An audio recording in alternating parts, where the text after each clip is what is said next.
In this week's Wild World of Weather, we start off the East Coast where stormy weather rocked a cruise ship over the holiday weekend. The Carnival Sunshine ran into some rough seas while returning to port in Charleston. A non-tropical low-pressure system that was outlined by the National Hurricane Center last weekend. It was an area of interest, but it caused some significant rough seas and stormy weather. Images of the ship depicted destroyed hallways filled with water and floors littered with debris. You see that video there of how rocky those seas were, and that was just offshore.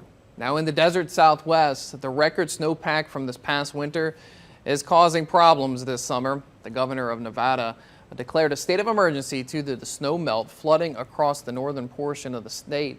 Temperatures are warming up, and as we head into the first week of meteorological summer, but the warm weather is leading to unprecedented snow melt after a well above normal snowfall season this past winter.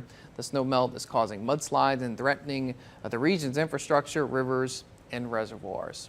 Now more flooding, but a little bit farther east. This is in West Virginia, which they experienced flash flooding this past week.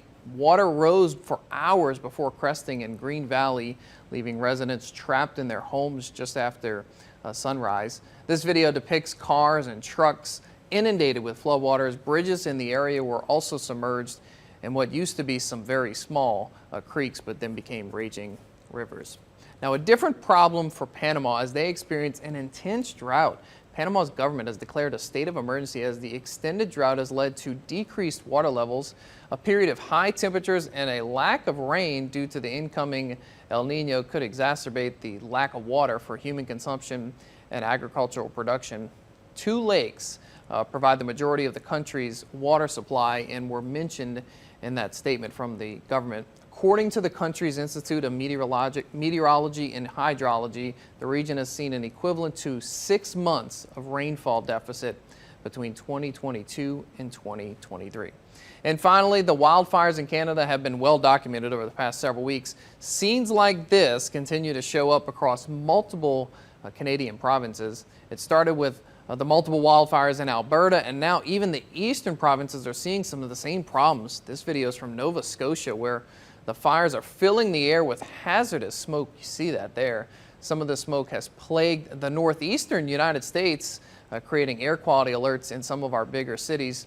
The major driver for the continuous wildfire problems in Canada is a large ridge that is anchored far north, making for little rain and hotter than normal conditions this past May, and it's continuing as we enter the month of June.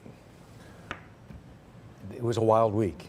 It was a wild week, and you know, something that's happening in Canada with those wildfires, we've seen some hazy skies partially because of that smoke making it all the way down to here. It's not causing any major issues for us, but that smoke has just been put all over the North American continent. It can make for a pretty sunset, but for not the best of reasons. If it's a little bit, if it's too much, Right. then it just There looks you like an orange sky. But yes, it's just like when we get the dust from Africa later on in the summer, it does make for some nice sunrises and sunsets.